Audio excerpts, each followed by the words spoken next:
There are rules on every battlefield. This one is no different at all. Sometimes the fighter will bleed. The bull will always fall. The beast is ready, the beast is brave. It turns his mighty head away. The only thing the bull can win, throw the fighter's glory away. If the bull refused to fight, the treasure sought already lost. The whiskey in your glass could never quench the flame. You can have found, but you can't bear the blame. The fighter asks these questions every night. Then he asks himself one more. Am I a man or am I a god? Neither, he decides. And then he enters the ring. Black shadows, devils, fighter only meets himself on the sand. He knows that his ego is not his friend. There is no fate for those who've already been to hell.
His dark eyes flicker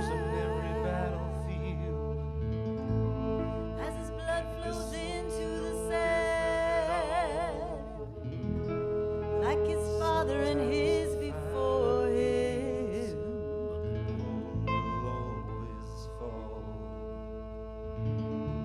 The crowd is silent,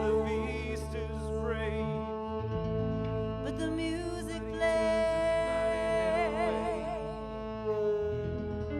and every story ends this way.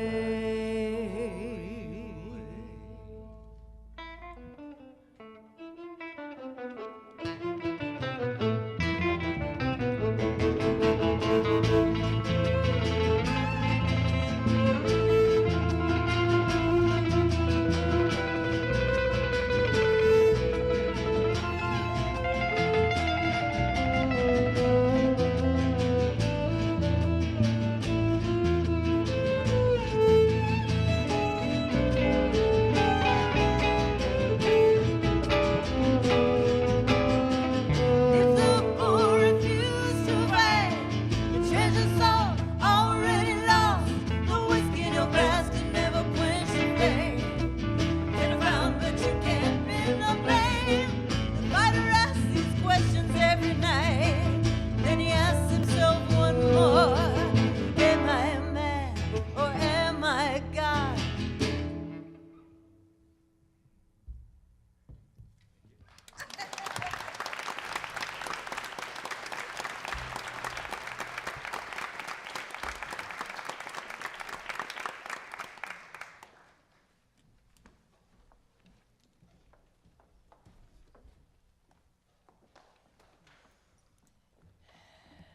Thank you so much. How wonderful to be treated to the wonderful performance by Yorona. So another round of applause for them. Thank you so much. You will have a chance to hear from them again at the end of the program. Good evening. As Mayor of Eugene, I would like to begin by acknowledging tonight's ceremony is being held on Kalapuya Ilahi, the traditional indigenous homeland of the Kalapuya people. Since time immemorial, the Kalapuya people have been indigenous stewards to our region, building dynamic communities, maintaining balance with wildlife, and enacting sustainable land practices. Today's land acknowledgement is a way of resisting the erasure of indigenous histories and of honoring Native communities by inviting truth and reconciliation. Following treaties between 1851 and 1855, Kalapuya people were dispossessed of their indigenous homeland by the United States government and forcibly removed to the Coast Reservation in Western Oregon. As we consider the impacts of colonization, we also acknowledge the strength and resiliency of displaced indigenous people. The city of Eugene is built within the traditional homelands known as the Kalapuya Ilahi. Kalapuya descendants are citizens of the Confederated Tribes of Grand Ronde, Community of Oregon, and the Confederated Tribes of the Siletz Indians of Oregon. They continue to make contributions in our communities here and across the lands. We express our respect for the inherent political sovereignty of all federally recognized tribal nations and indigenous people who live in the state of Oregon and across the nation. And now I will turn to my colleague. I will invite the city recorder, Katie LaSala, to the podium to administer the oaths of office for City of Eugene councilors for wards 3, 4, 5, 6, and 7. As she calls your name, please come to the front of the stage for the oath and a photograph, and your family members are also welcome to join you on the stage. So we'll do this right here, and Katie will come forward.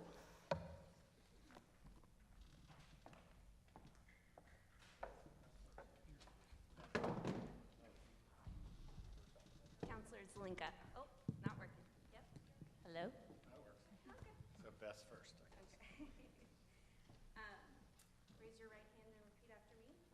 I, Alan Zelinka, do solemnly swear I, Alan Zelinka, do solemnly swear that I will support the Constitution of the United States and the state of Oregon, that I will support the Constitution of the United States and the state of Oregon, and that I will, to the best of my ability, and I will, to the best of my ability, faithfully perform the duties of Eugene City Councilor faithfully perform the duties of city councilor during my continuance therein, during my continuance therein, and this I do affirm under pains and penalty of perjury. and this I do affirm under pains and penalties of perjury. Congratulations. Thank you.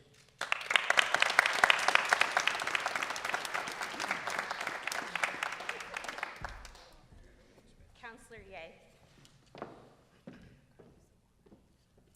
Please raise your right hand and repeat after me. I, Jennifer Ye, do solemnly swear I, Jennifer Ye, do solemnly swear that I will support the Constitution of the United States and the state of Oregon, that I will support the Constitution of the United States and the state of Oregon, and that I will, to the best of my ability, and I will, to the best of my ability, faithfully perform the duties of Eugene City Councilor faithfully perform the duties of Eugene City Councilor during my continuance therein, during my continuance therein, and this I do affirm under pains and penalty of perjury. and this I do affirm under pains and penalties of perjury. Congratulations. Thank you. Thank you, Jen. Councilor Clark. No tripping. Okay. Please raise your right hand and repeat after me. I, Mike Clark, do solemnly swear I, Mike Clark, do solemnly swear that I will support the Constitution of the United States and the state of Oregon, that I will support the Constitution of the United States and the state of Oregon, and that I will, to the best of my ability, and that I will, to the best of my abilities, faithfully perform the duties of Eugene City Councilor faithfully perform the duties of Eugene City Councilor during my continuance therein, during my continuance therein, and this I do swear, so help me God. and this I do swear, so help me God. Congratulations. Thank you very much.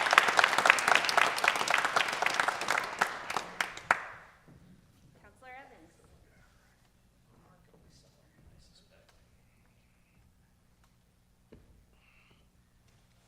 We got to adjust this for I'm vertically challenged, so that's always the case. Please raise your right hand and repeat after me.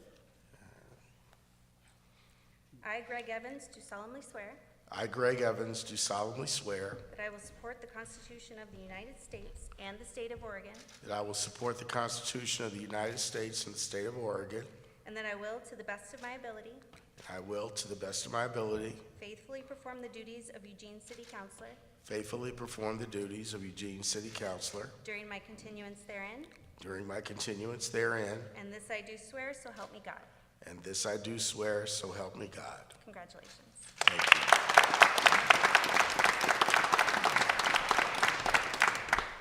Counselor Leach. Please raise your right hand and repeat after me. I, Lindsay Leach, do solemnly swear I, Lindsay Leach, do solemnly swear that I will support the Constitution of the United States and the state of Oregon, that I will support the Constitution of the United States and the state of Oregon, and that I will, to the best of my ability, and I will, to the best of my ability, faithfully perform the duties of Eugene City Councilor faithfully perform the duties of Eugene City Councilor during my continuance therein, during my continuance therein, and this I do swear, so help me God. and this I do swear, so help me God. Congratulations.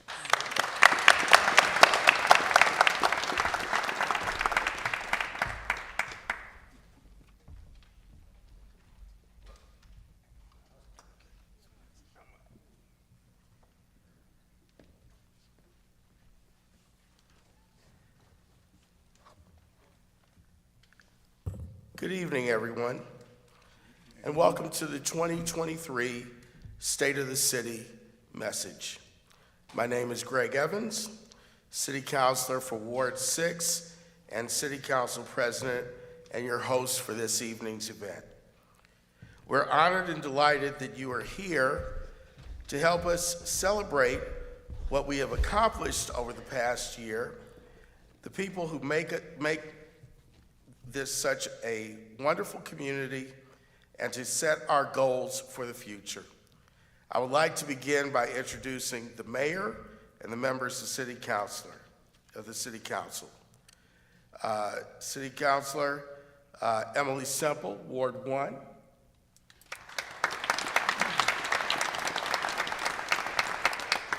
City Councilor Matt Keating, Ward 2. City Councilor Alan Zelenka, Ward 3. City Councilor Jennifer Ye, Ward 4. City Councilor Mike Clark, Ward 6. And our newest member, City Councilor Lindsay Leach, Ward 7. City Councilor Randy Groves, Ward 8. And Mayor Lucy Venus. I'd also like to recognize the members of the executive management team for the City of Eugene. City Manager Sarah Maderi, Assistant City Manager Christy Hammett, City Attorney Catherine Brotherton, Police Chief Chris Skinner, Eugene Springfield Fire Chief Mike Caven, Presiding Judge, Eugene Municipal Court Greg Gill, Central Services Director Mia Carriaga, Planning and Development Director Denny Bro, Public Works Director Matt Rodriguez, Interim Library, Recreation, and Cultural Services Director Ben Kiffel, and our Police Auditor Leah Pritchard. On behalf of City Council, I'd like to take a minute to thank a number of individuals who have served on some of our standing committees that make recommendations to City Council on policy issues and advise city staff. The following individuals completed their terms or moved on in 2022 and I want to recognize them for their time, talent, and expertise. Budget Committee, John Jasper. John, are you here? Civilian Review Board, Michael Harms Garcia and William Whalen. Historic Review Board, Sarah Schmiski. And the Human Rights Commission, Daniel Borson, Kristen London, Amanda McCluskey, Heather Salicki, and Joel Ebola. Planning Commission member, Kristen Taylor. Police Commission, Macy Davis and Chantel Robinson. Sustainability Commission, Drew Johnson, Julia Johnson, John Clore.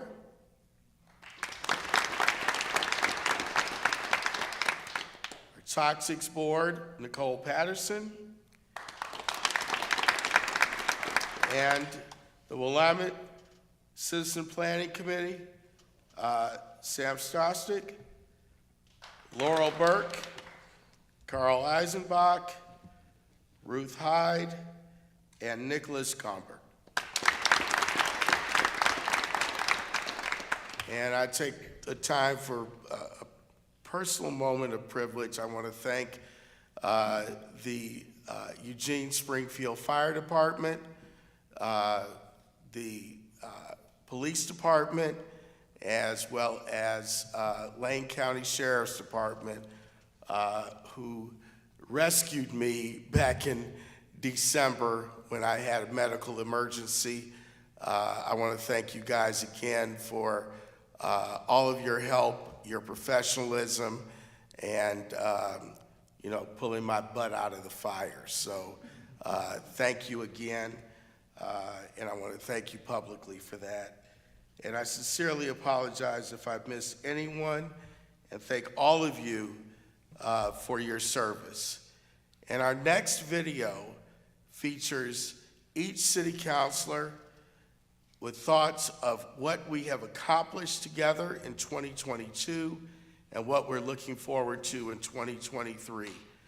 And we hope that you all will enjoy this. Just ignore my part of it because I didn't do well on it. So I did my homework, but I didn't do well on my homework. So thank you, and I'll just turn it over to the folks with the technology. All right, thank you.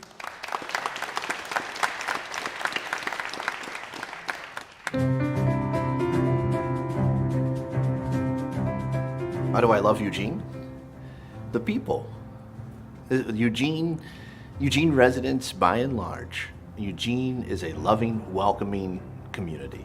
It's a great place to raise your family, great place to raise kids. One of the things I really enjoy about living in Eugene is how compassionate people are who live in this community. I've personally been in love with Eugene since the day I moved here, back in early 1980, to become a firefighter. The whole spirit of this community, the fact that we have an engaged population, I think it's fantastic. I love this place. This is a beautiful, wonderful place to live. And like so many people, I live here because of the beautiful environment here. The only challenge is that it is my opinion, our politics is a little dysfunctional. 2023, I think, is going to be all about outreach and engagement. The COVID pandemic made it really hard for us to reach people, and now that things are opening back up again, we're going to be able to do the engagement that our community expects from us, and I'm really excited how that's going to help us make good choices and better decisions on some really important issues that are coming up in the next year. As we move forward into 2023, we need to continue working on community safety and make sure that people not only are safe, but feel safe when they're using our downtown, our parks, our bike paths, and our public spaces. We had a community survey done just recently where You know, it's like 3/4 of the people in our community that think we're headed in the wrong direction, and I tend to agree. I think we spend too much time on secondary and tertiary issues where what we really need to focus on, what most people think would be priority issues in our community, we don't spend quite enough time on. So in the coming year, tackling the housing crisis at all income levels, ensuring that renters are protected as we look to phase 2 and phase 3, bringing the business community together for our critically important work to reduce our carbon footprint, and finding win-win strategies that benefit the most Eugenians. I'm looking forward to a challenging year ahead, and I'm looking forward to having a full complement of council at the table to tackle these actions. You know, I think that we are really poised to become an even bigger world-class city. I am looking forward to more business investment and business development for Eugene. I'm really hopeful that those developments come to fruition and that they will provide family-wage jobs and much-needed tax revenue for the city. In North Eugene, we are building a new safe sleep site on Chase Gardens Park for folks who are medically fragile. It's going to be so important for people who need that resource, but it also is a way for us to show our compassion in this community in a very visible way. You know, the last couple of years have been pretty rough on an awful lot of people, and I'm hopeful. I'm very hopeful that we as a city will be able to turn our focus in this new year towards higher priority items that can help people with that. We should be doing more to look at, you know, median wages and income producing ability in our community. We should be looking at how do we increase manufacturing located here so that people can make more money. I think that our big problems of homelessness and housing insecurity and housing scarcity can be really well addressed if we have higher incomes as well. Another area we still need to work on is renter protections. That's been a big issue this last year. And while we make sure that people that are renting are protected from predatory practices, which I don't think is rampant, but it does exist, we need to also be concerned about not spiking costs or driving rentals off the market at a time when we need more rentals. So it's trying to achieve that balance. As we continue our work on climate change and protecting the environment, we also need to be mindful that we're maintaining stability in our systems, our energy system, that we are taking into account reliability and resiliency as we move forward. As my grandmother once said, this too shall pass as far as bad times are concerned. And I think that the bad stuff that we have experienced in this community, that will pass. And we will find solutions to some of our more challenging issues and problems. I hear the pains, I hear the frustrations. Keep communicating with council via email, to providing public testimony. Your engagement matters. So now we can get out, get those diverse voices, and be able to make really informed decisions at council, and I'm really excited to be able to get back out there and do that engagement. As we move forward, I hope to find clarity as a council as we start tackling some of these problems, that we are focused, laser focused on what needs to be done, what's in the interest and welfare of our community, and how we can best serve our constituents. And to me, that should lead everything we do.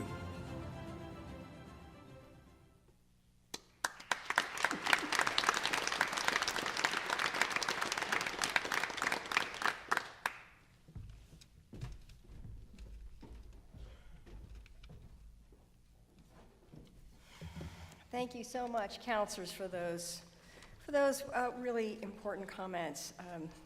It's an important moment for counselors to stand up and talk about what they see as important and coming forward. We are now ready to move to the Bold Steps Awards. The Bold Steps Awards highlight Eugene businesses that make transformational commitments to doing business sustainably. Tonight, we are celebrating the companies that are finalists for the awards, while also introducing a new award category within the Bold Steps program, the Small Business Bold Steps Award. Conversations with area businesses informed our decision to evolve this award program in a way that creates more opportunity for small businesses in our community and enable them also to be recognized for their commitment to triple bottom line actions. To be eligible for these awards, applicants must be certified through Bring's Rethink Business Program, which evaluates a business's commitment to workplace equity as well as conservation actions. Businesses that apply for Bold Steps then go a step further by identifying what sustainable actions or innovation sets them apart from others in their industry. Our 2023 Bold Steps finalist businesses support their employees with opportunities for volunteerism, work-life balance, and balance the needs of their people and our planet with economic prosperity. Before we learn a little bit more about this year's finalists, I would like to thank Summit Bank, our 2022 Bold Steps Award winner. So please, let's give Summit Bank a round of applause.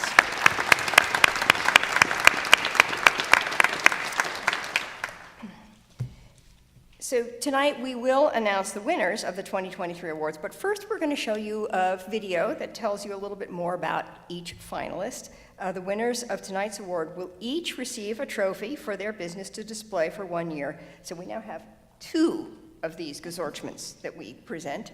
And so they'll each have one, they'll each be able to present it for a year at their workplace, in addition to getting marketing support from the city. So with that, I'll turn it over to the tech folks to run the videos.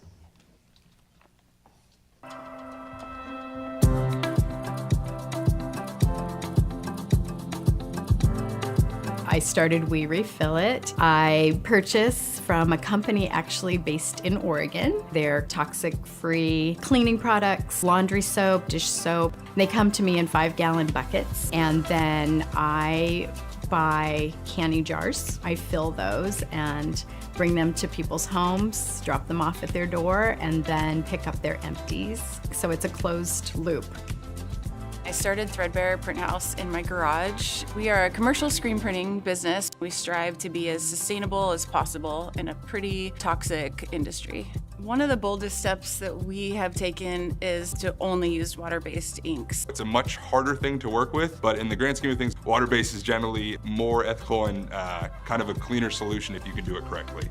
I've really tried to keep in mind taking care of the people that work here first, even over buying equipment, because I appreciate the dedication that people bring to their job.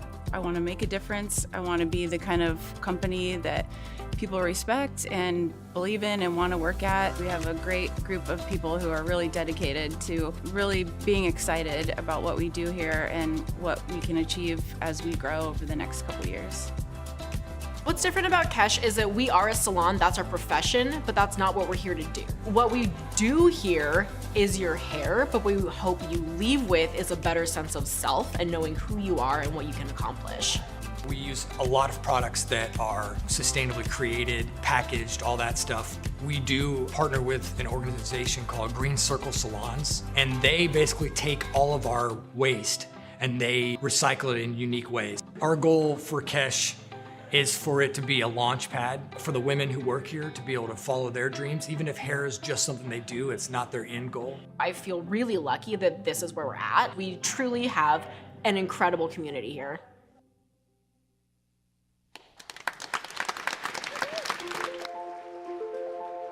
Yellow Emperor is a liquid contract manufacturer. Sustainability is an integral part of how we conduct business. We look at where we source herbs and ingredients. We look at the end product of where our packaging is going, our waste stream, and we run lean manufacturing. When we buy herbs or bottles or packaging in bulk, we like to choose companies who are doing the sustainable things, like using recycled cardboard or recycled glass. Finding time to volunteer is hard, but as a company, when we set it up, people are like, I haven't volunteered in a while, I'll do that. It's just kind of fun to promote giving back to the community. I hope people can learn from us that it can be one or two people within a company promoting change and working together to do all of these sustainability changes. The little steps do matter so much. My name's Ron Newman. I'm the president and CEO of Oregon Community Credit Union. We return value to our members very differently than other financial institutions do. We've eliminated 40+% of the fees credit unions and other financial institutions typically will charge their members. Another example might be what we call member impact loans. And these needs could be anything from a pair of reading glasses to medical bills that need to be paid, and they just wouldn't be able to get that kind of loan elsewhere. Just a couple of years ago, we reached out to our members and appealed to them to make contributions, and inclusive of our corporate match, we raised more than $250,000, and that money then went back to planting 10,000 trees in the forests, in providing microloans to businesses that were impacted by the fires. We have such an inclusive community where this type of work is appreciated and accepted, so I think it really resonates with our employees. There are so many other businesses that are engaged in similar type of work. I think it's the collective effort that we're all making that will make this community a stronger one. Sustainability is not only good for the environment, but it's just good business. It's an expectation today, especially with the kinds of companies that we prefer to deal with as a specialty products and technical coating supplier. We were recycling our own paint, but there was still a problem in that not everybody has our paint in their garage. We started a program called Paint Care. All the paint that you return to us is put through a recycling program. We were using a huge amount of water for some of our processes in the factory. If we could put in a system with a heat exchanger to recycle that, we could really reduce the amount of water that we're using. The fire snakes become a very significant product for our company. We were able to use recycled alcohol from the chip manufacturing industry as well as the food industry, and we turn that into the fire snake that the railroad uses to make repairs on the rails. I'm very proud of the relationship we have with our community here. It's something that my father, Scott, always prioritized from the beginning, was being a good neighbor and having a good relationship with both the people in the community and the regulatory agencies that we work with. It's always been part of our DNA to be a good place to work where people enjoy coming and have good relationships with their colleagues and with their employer. A lot of effort's gone into maintaining that culture.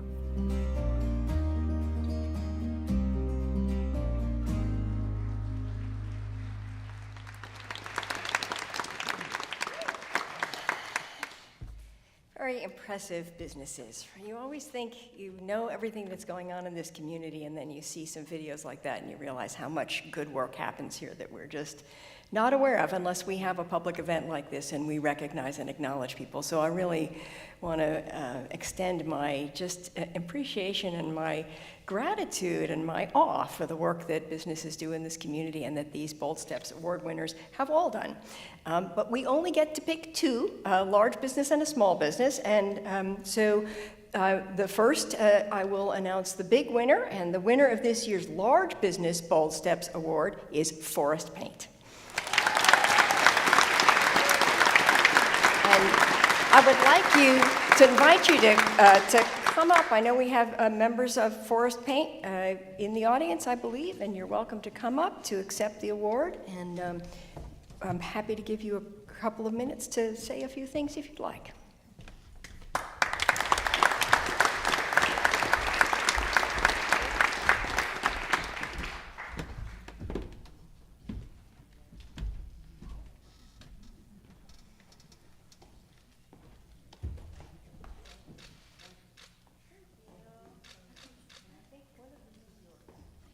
It's a good day for us.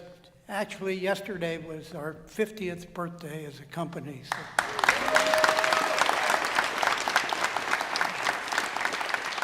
I'd like to thank the city and the people of Eugene that have supported us over all that time. And in addition, I'd like to thank all the employees we've had over that time, because the company isn't the boss, the company's the people who actually do the work. Thank you.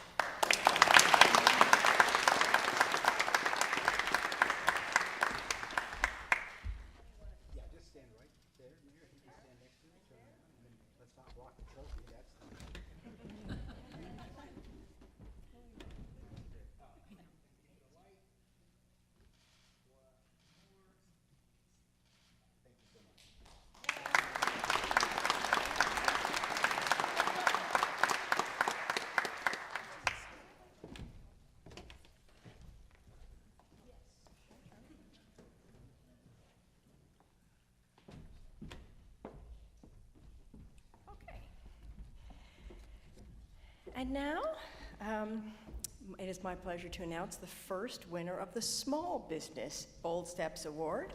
And the winner is Threadbare Print House.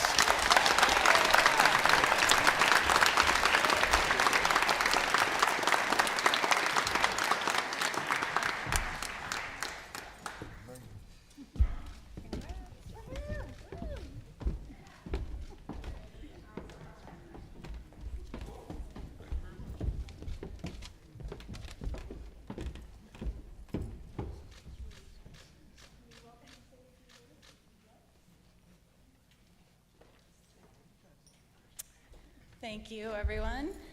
Thank you, Mayor Vinnis, for having us and the City Council. This is a really nice honor, and we're really grateful to live in a town that does acknowledge businesses that put in the effort to care about the triple bottom line and sustainability practices. And so, yeah, we are lucky to be here in Eugene and also to be among the other finalists. We Refill It and Cash Color Lab. Those are some super cool businesses, so that was great. And I'd like to thank my team. They're awesome.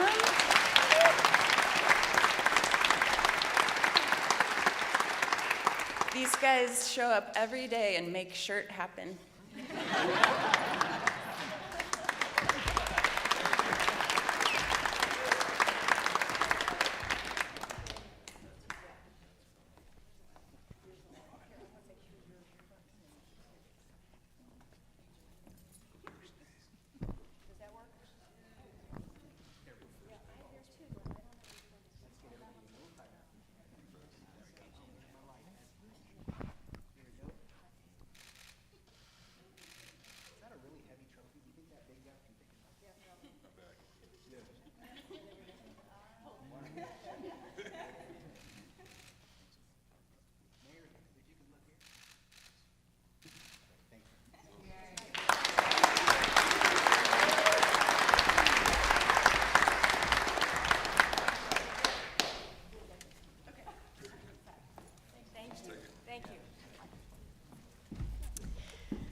Thanks to all of the competitors this year for the Bold Steps Award, for all the work that you do and for inspiring us with your actions and your innovation and your commitment to building a better world. And again, congratulations to Forest Paint and Threadbare Print House. We encourage all Eugene businesses, both large and small, to ask themselves if their business has what it takes to be a Bold Steps winner and to apply for the 2024 award. So thank you all very much.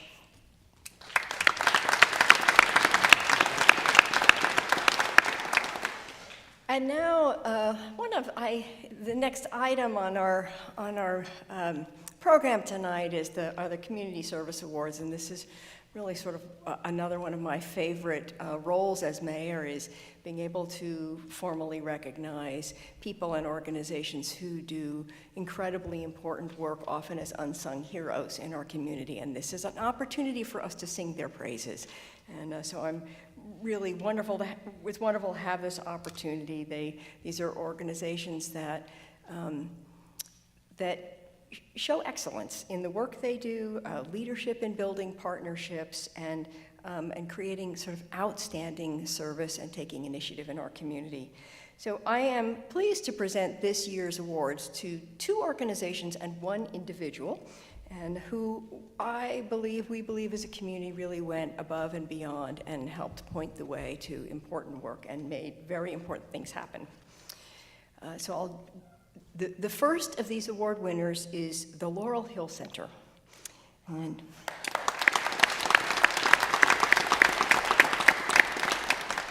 for more than 45 years, the Laurel Hill Center has worked to break the cycle of homelessness and crisis in our community, with the belief that no single plan fits every need. They work with local agencies to connect individuals with basic needs support, case management, housing assistance, peer support, and assessment services. They are the provider of the supportive outreach team for the Frequent User System Engagement Program, which works with individuals who frequently use resources such as emergency rooms, jails, and courts.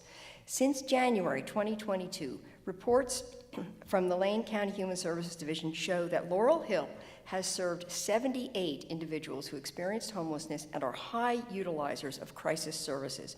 30 of their outreach clients were able to move on to more positive housing situations. Laurel Hill also provides supportive services for the NEL, the new 45-unit permanent supportive housing apartment community in Eugene that opened this past August 22. And with that, I would like to welcome Sean Murphy, Executive Director of Laurel Hill, to come up to the stage. There she is. There she is.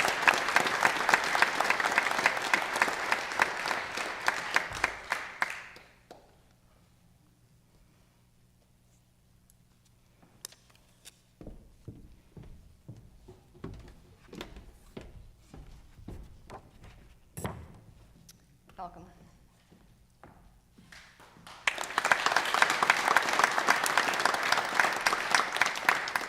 In recognition of Laurel Hill Center's positive impact on the lives of our homeless neighbors and effectiveness in working with the city and community members, I am proud to present this certificate of appreciation. And it reads, in recognition of your outstanding contribution to the community, working to empower people with psychiatric disabilities by helping to connect them with a wide range of support services. Thank you very much.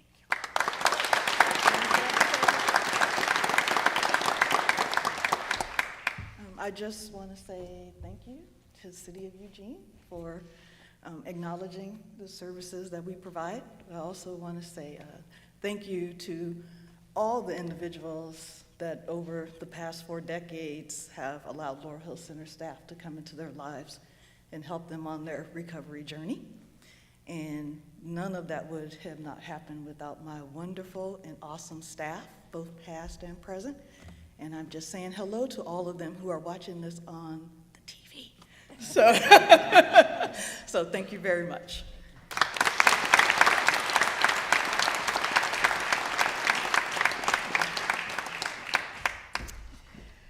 And the next Community Service Award, it goes to an individual, to Chris Nalungo. Chris Nalungo has been a key partner of the City of Eugene, serving as a Human Rights Commissioner. Chris helped found an HRC work group, Whole Eugene Community United, which we call WeCU, which works to identify and implement strategies to enhance inclusion of marginalized communities into the larger Eugene community and to help deter or respond to hate, bias, and discrimination. She also worked to combat disparities that marginalized communities have experienced related to the COVID-19 pandemic. Chris and her organization, Pacific Islanders, partnered with Lane County Public Health and various community partners to host 4 free vaccination clinics in 2021 and an additional 3 clinics in 2022. This was a tremendous help to the Native Hawaiian and Pacific Islander community in going from the highest infection rate to the highest vaccination rate in the state.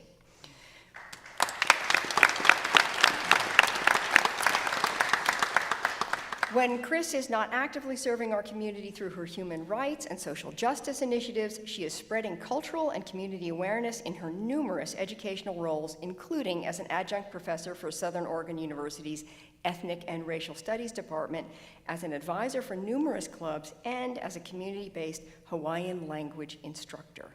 And so I would like to welcome Chris Nalungo to the stage, please. I can't see past the lights, so there she is.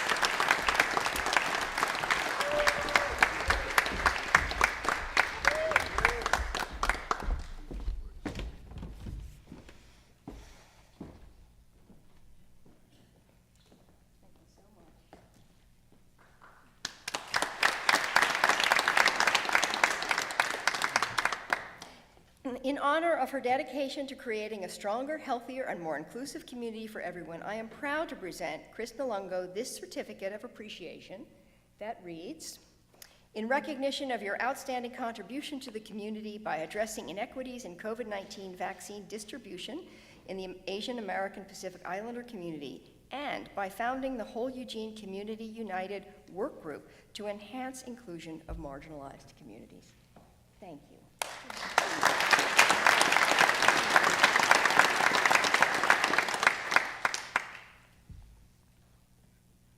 would like to acknowledge and honor the fact that we are located on Kalapuya Ilihi, the traditional indigenous homeland of the Kalapuya people. In the Native Hawaiian culture, it's difficult to accept personal accolades because we believe in the concept of aloha aina, which literally translates to love for the land. But even more than that, it's a value system. We are raised with acknowledging that we are mere stewards of the lands, that we care for each other, and that the land will care for us. It extends beyond land stewardship to kuleana, or responsibility to care for people and one another. So I humbly accept this honor on behalf of advancing our entire lahui, our Native people, for our voices to be heard and for our legacy to continue. Nothing I have done has been alone. I lean on my Native Hawaiian, Pacific Islander, and Asian American community for their ike, their knowledge, their kokua, their support, and their aloha, their love that sustains me. Thank you to all my ohana family, both through blood and through love, for being my lavakua, my backbone, as we forge ahead together as one. I would like to honor you with a gift in the form of an oli or chant in the Native Hawaiian language. It speaks of gratitude, gratitude for everything that surrounds us, the people, the space we occupy, and the gratitude for our past, such as our ancestors or kupuna, who laid the path for us. Gratitude for the present, such as our fierce justice warriors, who elevate the voices of all marginalized communities. And gratitude for our future, such as our keiki or our children, who will one day stand in our shoes and carry forth the mission.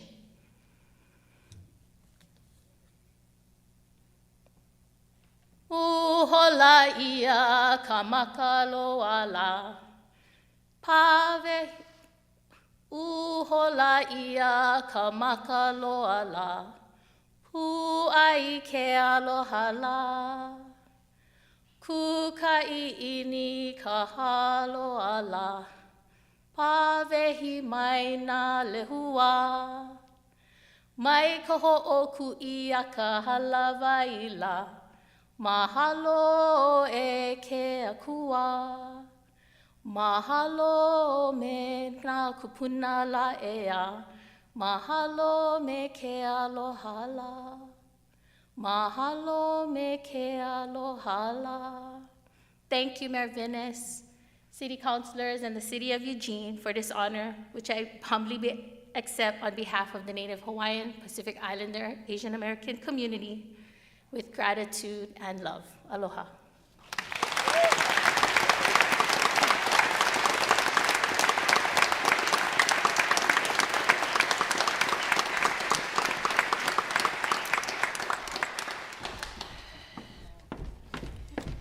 And our third Community Service Awards is to Beyond Toxics. Beyond Toxics provides innovative leadership and grassroots organizing for local and statewide environmental justice. In the past year, they have worked tirelessly to bring together neighbors, organizers, and officials to discuss a public health overlay zone in West Eugene to get ahead of future pollution problems.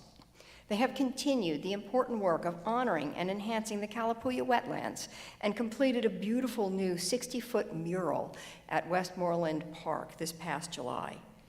In addition to the beautiful mural, Beyond Toxics continues their youth outdoor education work, partnering with the Emerald Valley Boys and Girls Club, developing curriculum for school-aged youth centered around the wetlands, and working with the City of Eugene Parks and Open Space and friendly area neighbors on wetland enhancement.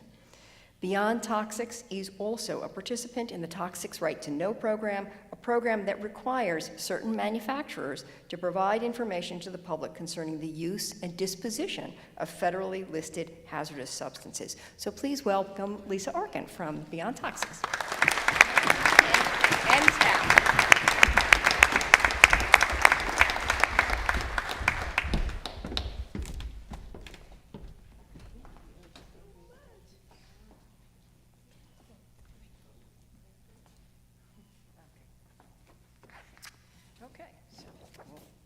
my way here.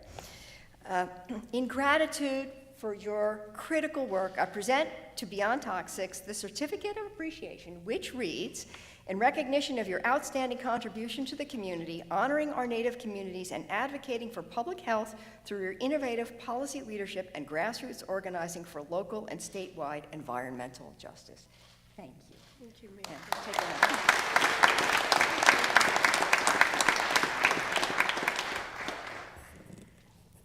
Good evening, and I want to thank Mayor Vinnis and our City Council. We're humbled, we're honored to be here tonight to receive this recognition.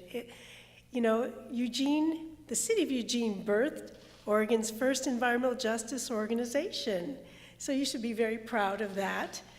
I want to introduce just a few of our staff members. This is Crystal Abrams, our communications manager. Jennifer Isla, who is the manager of the Kalapuya mural project, the Willamette Wetlands of the Kalapuya, and is our pesticide projects manager. And this is Alyssa Rueda, our newest staff member, who is working on our environmental justice projects, and hello to all of our other staff members who are not able to make it tonight.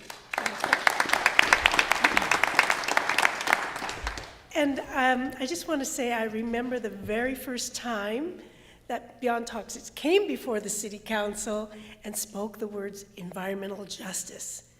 And it was, a little difficult conversation at first. I remember Councilor Mike Clark was there then, and we've grown so much, and I appreciate the support that the city gives to human rights, environmental justice, their acknowledgement of climate burdens on vulnerable communities, and I think together, Beyond Toxics, the city, and everyone who lives here are really setting a model for the rest of the state to follow. So I'm so proud of all of us. Thank you for this honor.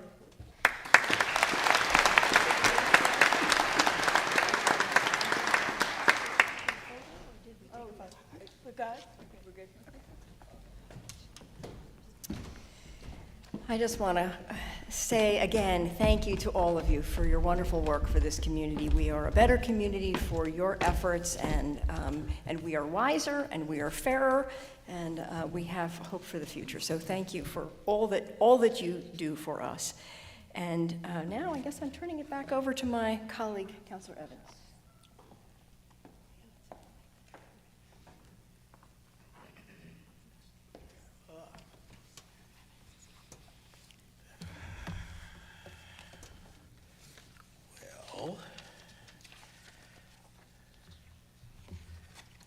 Our awards.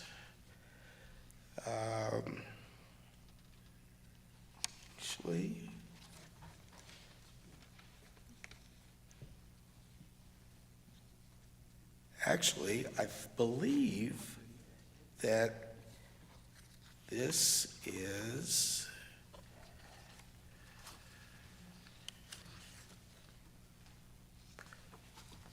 I believe, Mayor, it's your turn to give the State of the City address. No, we have a video. Oh, we have a video. Oh, okay. All right. So we do have a video presentation. 2022 was a memorable year, and although we as a community have had many serious and ongoing challenges to address, there's still so much to acknowledge and to celebrate. And I invite you to enjoy a video presentation for just a few of the highlights and accomplishments we have achieved together in 2022. So take it away, our tech person, for our video presentation. 2022 brought connections and development to Eugene. The Farmers Market Pavilion opened in the heart of downtown, offering a year-round home for the Lane County's Farmers Market and a fresh event space. The Downtown Riverfront Park opened and hosted a Riverfront Festival that was free and accessible to all during the World Athletics Championships Oregon 22.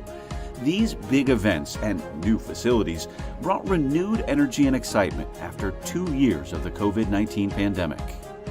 Housing and homelessness remain top priorities for our community.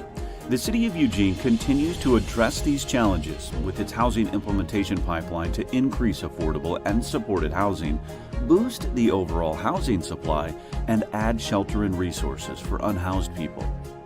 With one-time federal funds, in 2022, the city opened 3 more safe sleep sites for people experiencing homelessness with partner site operators St. Vincent de Paul, Everyone Village, and Carry It Forward. In partnership with Lane County, the city celebrated the opening of the River Avenue Navigation Center, providing shelter and stability services to 75 unhoused people.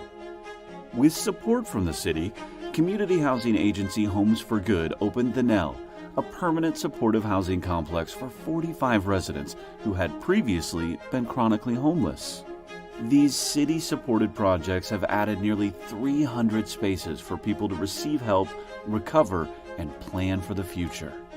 To further expand affordable housing, the City Council approved property tax exemptions for more than 200 low-income rental homes, and city funds helped launch construction on more than 150 affordable homes, including rentals for at-risk youth.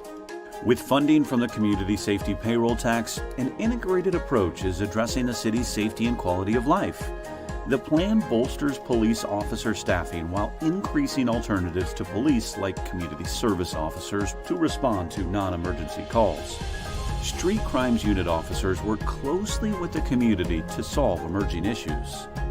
With payroll tax funds, the municipal court is opening an additional court provider room and community provider room. The city's recreation department continues its youth inclusion services and teen empowerment programs, and Homeless Services has been able to continue its partnership with Lane County to offer the Dawn to Dawn shelter. And Eugene Springfield Fire hired 5 positions for alternative response and purchased 3 ambulances.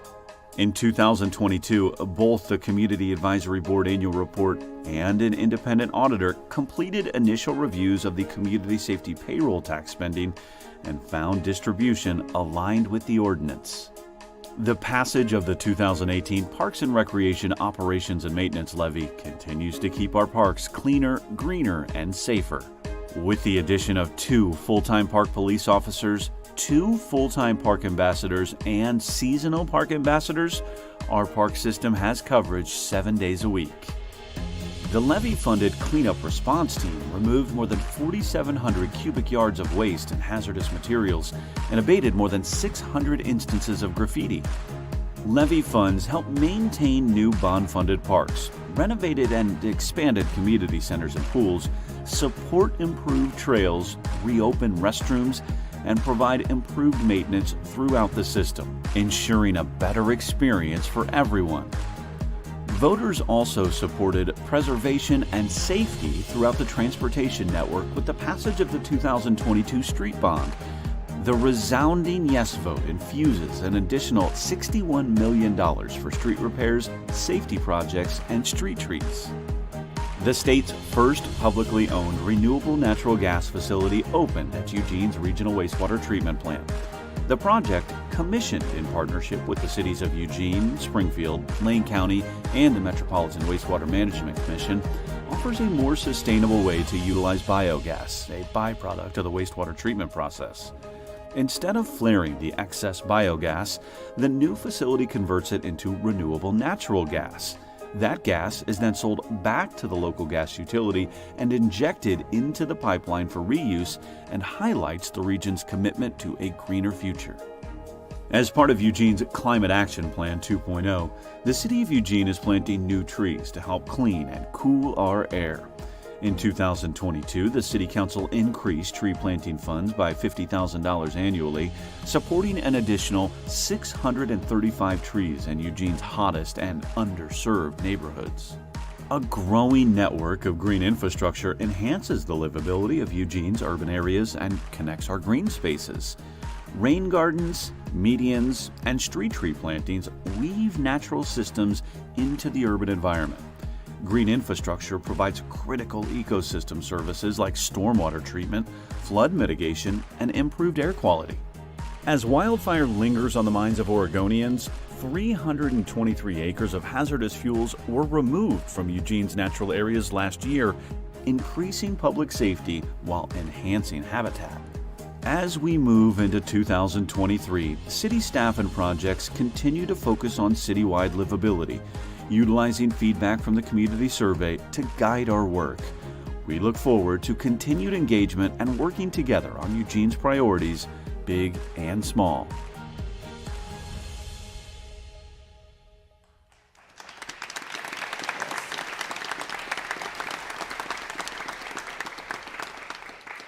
And now I invite you all to listen to Mayor Venice as she delivers the 2023 State of the City Address.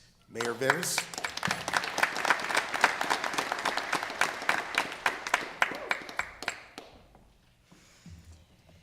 Thank you all. Welcome back. It is great to see you in the Holt Center once again for this State of the City event. In so many ways, this building embodies our resiliency, hope, and our love for this community.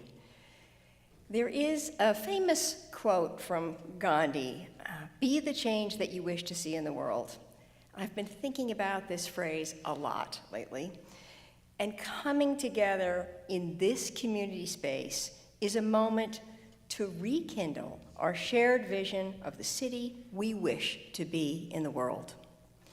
We want to be a city where everyone has a place to live, a city with plentiful parks and open spaces that are safe and accessible to everyone, a place children can thrive, a city that is easy to navigate by car, bus, bike, or on foot, a city that offers ample family wage jobs and healthy businesses that meet our needs, a city that is rich with activities and amenities to expand our horizons, and a city whose landscape, buildings, and actions reduce our impact on global warming. We've just shared a video highlighting the many accomplishments of the year. I want to take a moment to appreciate all of the people who bring their hearts, minds, and energy to enable the City of Eugene, our government and leadership, to succeed. I am speaking of city employees who continue to carry heavier and more diverse responsibilities than ever before, of the unsung volunteer heroes who serve on our boards and commissions, my fellow elected officials, and our many community partners. And of course, I want to thank those who live and work in Eugene, who are not part of governing the city, but make up the city itself and ultimately give it its strength, diversity, and true character. All of the working people who show up every day to make sure we have groceries, that our children are educated and parented, that housing, businesses, and roads get built and repaired, stores open and products are made, services are offered, and buses run on time. Thank you once again for all you contribute every day in Eugene and for the continuing privilege of serving as your mayor.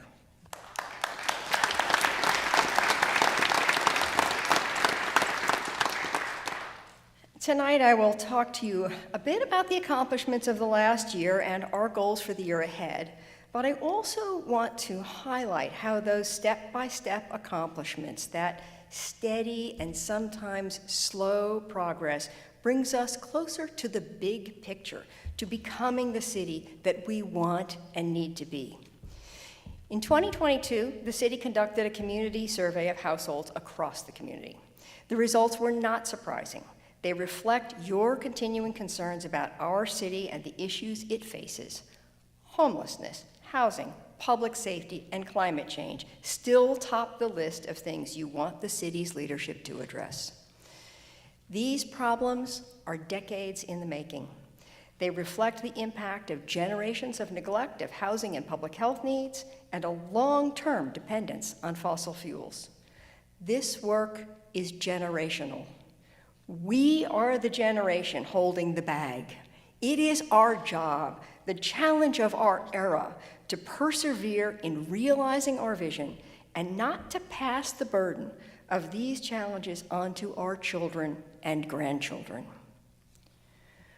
So where are we this year in addressing those ongoing public priorities of homelessness, housing, public safety, and climate change? And how are those incremental steps taking us to that broader vision on which we all agree?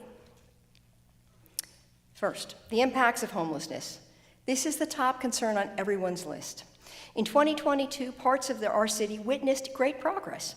We diffused an ongoing and unruly situation in West Eugene through commercial street parking regulation and consistent monitoring. People living at the temporary sites in Washington Jefferson Park and at 13th and Chambers were largely able to relocate to the new safe sleep sites. The city now offers almost 700 shelter beds, including 9 rest stops and 4 safe sleep sites. Each of these sites is unique, but they share a quiet, purposeful culture of safety and hope, and they work. For example, a man with a vision disability stayed with his partner at a safe sleep site for several months. During that time, he sorted out his finances and got the health care he needed. He and his partner sustained jobs and moved on to their own apartment. A mother struggling with addiction got into a treatment program, found and kept a job, and was able to visit her children once again thanks to having a place to sleep and people who supported her. These stories of success sustain us in our work. Safe sleep sites and rest stops are successful models that we need to continue to support. I know that the scale of suffering and the impact of homelessness on our community are profound. I also know that we cannot solve homelessness for everyone, but we can solve it for people we serve. It is incremental work at the most personal level. Now more than ever, this is a call to everyone to join constructively in responding to this crisis.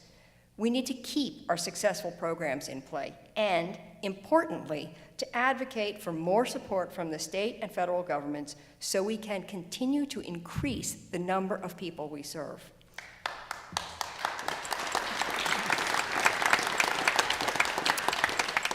Advocacy for such support is my daily, weekly, monthly mission in my work with other mayors in Oregon and across the country. As a leader in the Oregon Mayors Association, I will be a constant advocate for state support during the 2023 legislative session.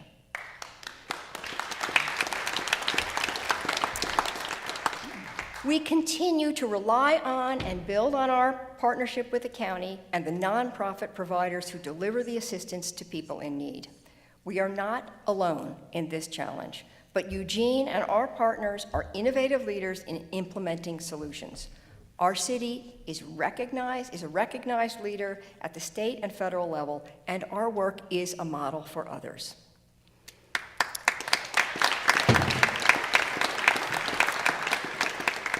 And that brings me to housing. We remain concerned about the displacement of renters from their homes when housing costs are high and too many people are under the threat of homelessness. We know, anecdotally and statistically, that renters are suffering in this market. We also understand that property owners face risks to their property if they have irresponsible tenants or tenants who are unable to pay the rent. Our goal is not to penalize property owners. Our goal is to help stabilize people in their housing in this very heated market. We enter the new year midway through this deliberation. There is concern that increased regulatory requirements of landlords will reduce the number of rentals in our community, that regulation will create an insurmountable barrier. I take that seriously. At the same time, there is immediate and dire need for relief and protection for renters who are powerless in the face of economic forces. We must find a balance.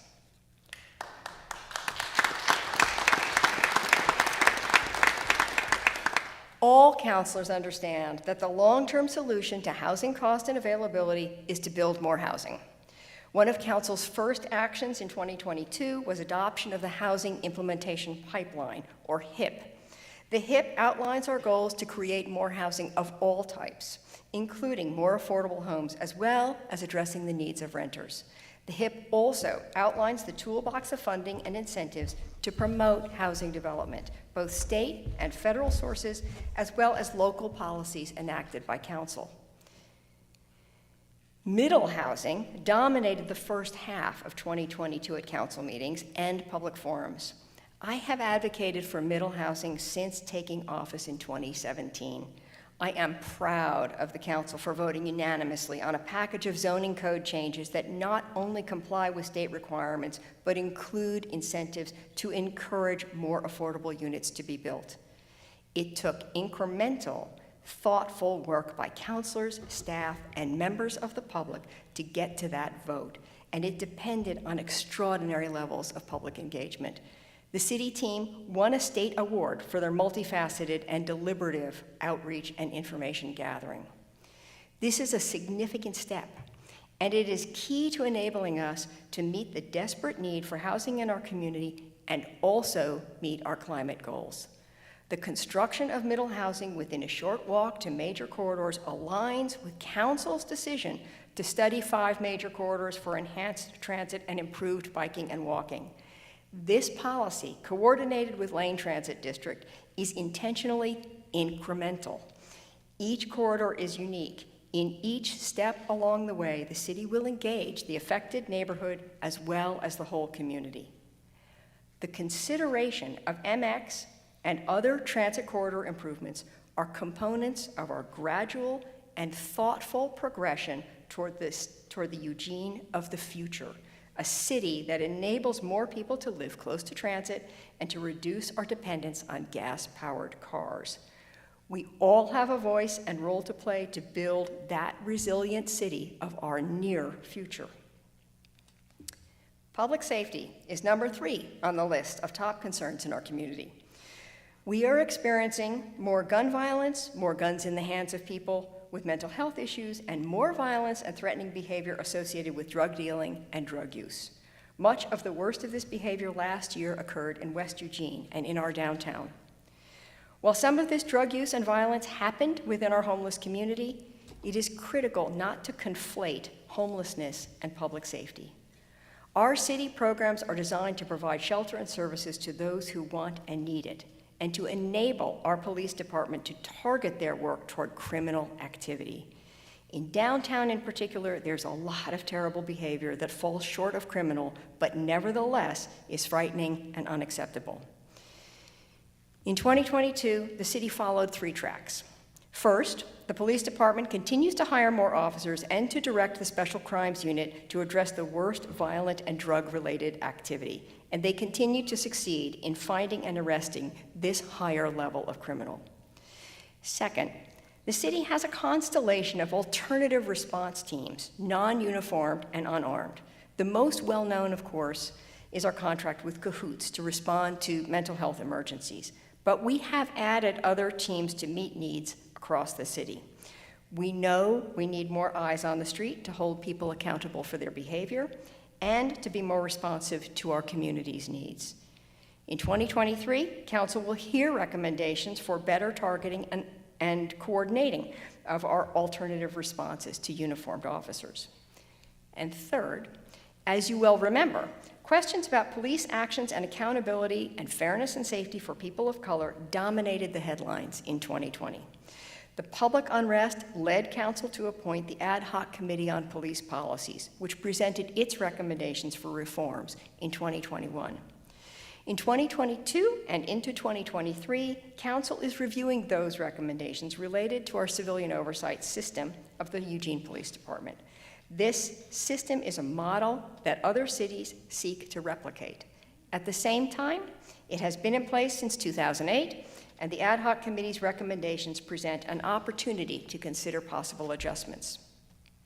I share this as a reminder that issues that dominated the headlines in 2020 resulted in specific policy decisions and directions by Council that city staff are now executing. We take the community's concerns seriously about the use of force, oversight, and bias in policing. This illustrates, again, how change happens in our city through deliberative, incremental work.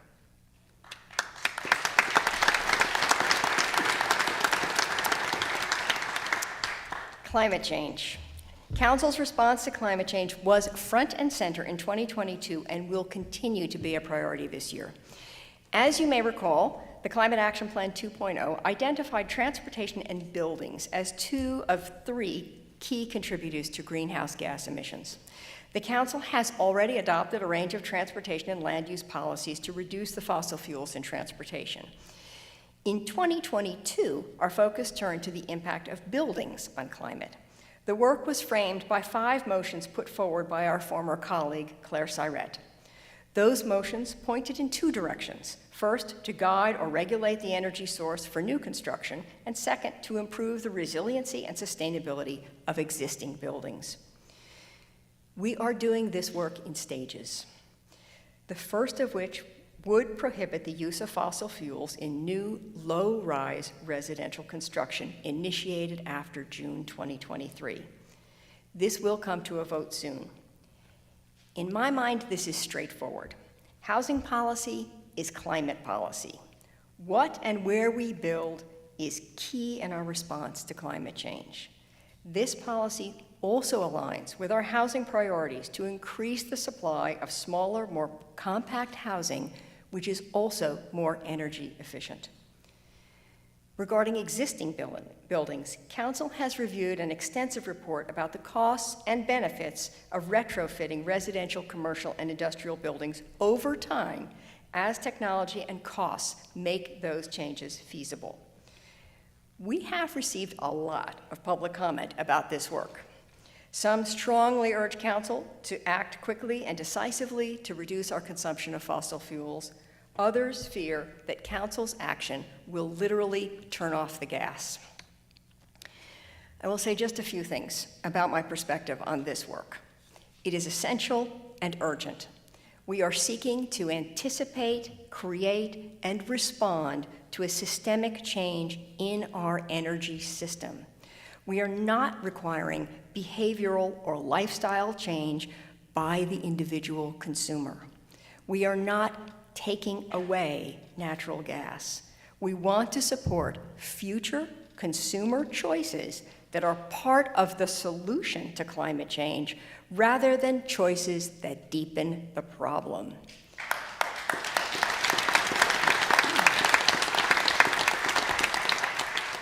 Today's choices, the status quo, got us to this point and continue to literally fuel global warming. As a city, we must encourage new choices, gradually enough to build consensus and support, but also urgently enough to make a difference.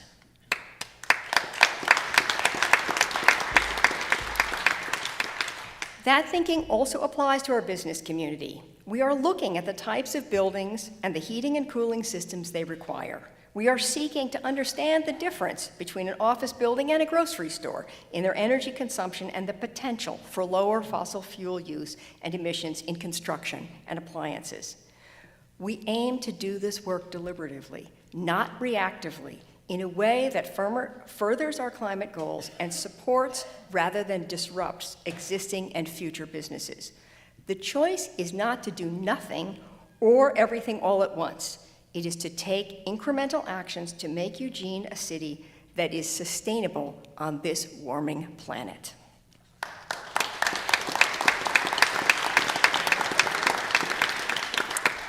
So moving forward, as I look to our plans and prospects in the coming year, I welcome the opportunity to reboot our sense of common purpose. All of our ongoing issues share common themes. They are fundamentally about equity, our need to create a community culture in which people have access to housing and opportunity, feel protected and safe, and benefit from both a built and natural landscape that is more resilient in the face of global warming. In all of these endeavors, we have consistently relied on our business community. We count on developers, builders, and trades to construct the housing, fix the roads, and install the infrastructure we need. We have turned to businesses to pay for the services we need, a construction excise tax to support housing, a community safety payroll tax to support our public safety system, rental housing fees to support our housing navigator and other housing protections. We have looked to our business community to provide property for safe sleep sites, and funding to support the service providers. In all of our strategic plans, transportation, the housing implementation pipeline, the climate action plan, we count on the business community to help carry the load. And yet, we don't have a comprehensive plan in place to support and grow the businesses that we depend on. We don't have a current economic development plan for our city. It is time.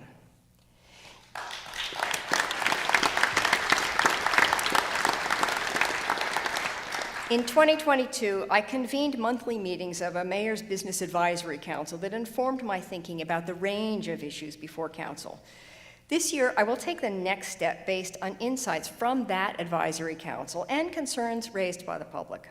This year, I will convene a Mayor's Blue Ribbon Business Council on economic development. The council will have a 6-month timeline to outline strategic priorities for a healthy local economy. A committee of this sort was last convened in 2004 by Mayor Tory. Quite a few things have changed since then, but the need is the same. We need a healthy business community for its own inherent value. Our businesses fill ongoing needs and innovate new approaches. They provide our essential goods and services. They employ the majority of Eugenians. And they provide opportunities for entrepreneurs, large and small, to make their way in the world and support their families. We also need a healthy business community to support our community commons, the parts of the city that benefit and serve us all. We need the business community to partner with the city in designing that roadmap for success, to make Eugene a model for a growing, thriving, business-friendly, customer-friendly, worker-friendly, and climate-friendly business community. Doing this work together moves us closer to being the change, to becoming the city we want to be.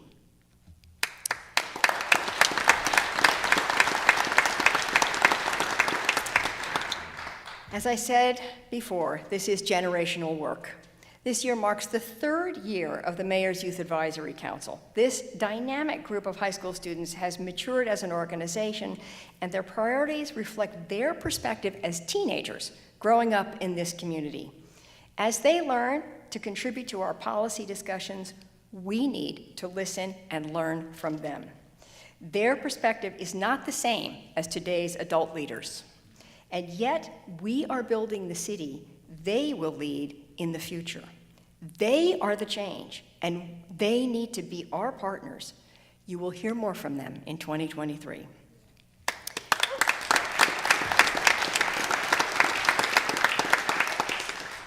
Every year I have been in office, I have closed my State of the City address anticipating the World Athletics Championships, Oregon 22. That stellar event has now come and gone. It brought the world to Eugene and put our city in front of the largest TV audience ever to watch this biennial track and field championship. Our city team created a glorious free festival at the new Riverfront Park that for 10 days reminded us of the joy and exhilaration of coming together to share music, dance, food, and athletics in a public space. We fulfilled the call of being the change we wish to be in the world, where we celebrated all of the communities within our community. In the day-to-day life of a city, change happens slowly. The State of the City is our annual moment to look back, to review the positive steps we have taken. It is also a time to see those individual steps as incremental progress toward our vision of the city that we want to be. It's my hope that reflecting together once again inspires and strengthens us to continue this good work. I'm ready and eager to take the next steps with you. Join me.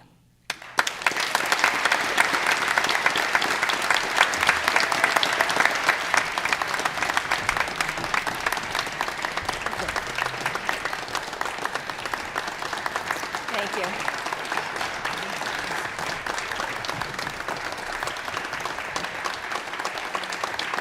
Thank you. Thank you so much. And as we close tonight, we will have the benefit of hearing from Yorona again with one more piece. And I believe after they're finished, you can file out, and there are some refreshments in the lobby. So thank you again so much for joining us. Enjoy the music, and we'll see you after the music ends. Thank you so much.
Place